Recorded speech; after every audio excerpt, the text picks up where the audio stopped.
getting dark. It starts raining, and you are driving in the middle of nowhere, and all of a sudden your car breaks down. Just as you start to panic, a car drives by, a young man comes out and says, "Hey, I don't know anything about cars, but if you like, I can give you a lift to a gas station." So, what would you do? Will you trust him? On one hand, you hear your mother's voice in your ears. "Never go into a stranger's car, ever!" And all the TV shows and all the newspapers comes to your mind about serial killers, rapers, robbers. But, on the other hand, you are a decent, normal person. You have family like that, you have friends like that. What are the odds you would help someone in distress without being a psycho or something? So, it's a hard decision. But here, actually, you have a huge advantage. Can you guess what it is? You are face-to-face to this person. A scientific study showed that when people are face-to-face to strangers, they can decipher their trustworthiness about 40% better than just speaking on the phone. But how? How this happens?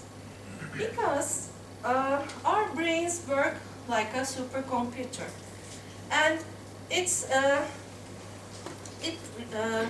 takes over all the things in the past, how people looked like, how people sounded like when they deceived us in the past, and gives us an outcome. We call it a gut feeling and sometimes ignore it, but it's actually our brains. And as all computers do, our brains use sensory information. It needs data, and it uses sensory information to deduce results. It uses information coming from our eyes, our ears. But what happens if these data conflicts with each other? Now I'll show you a little video. And in this video, please concentrate on trying to understand what he says. Does he say bar or does he say far? And you'll find out that depending on which side of the screen you are looking at, you'll hear something else.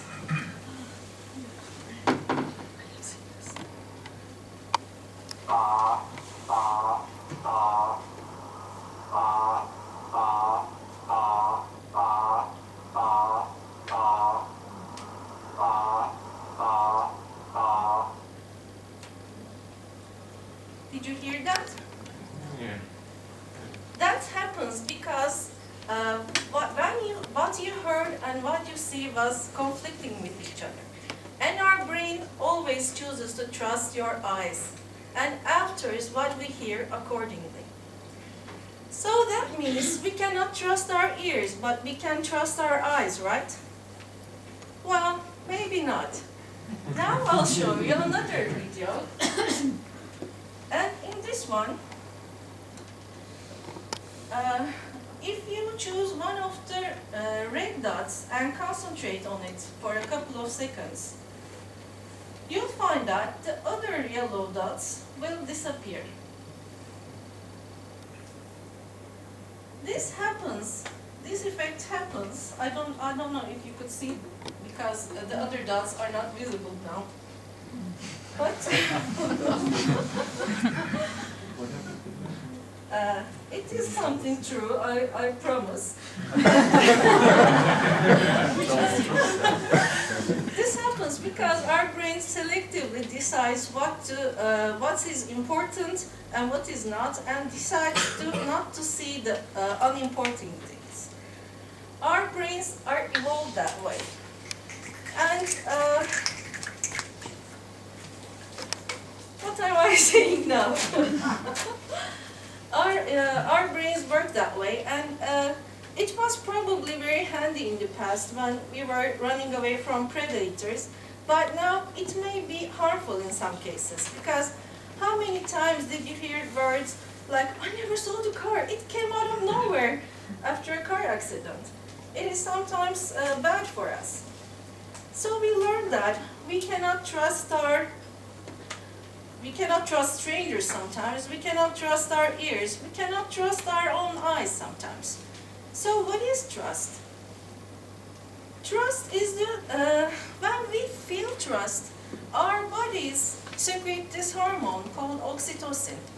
And oxytocin actually reduces stress levels in our bodies. So we feel safe, we feel at home, we feel relaxed. It's the feeling we have with our loved ones. It's the cement that holds the society together, cement that holds the evolution. So, you are driving in the middle of nowhere and it starts raining. And you see a young woman whose car is broken. You can, on one hand, you can offer her help and take her to a gas station.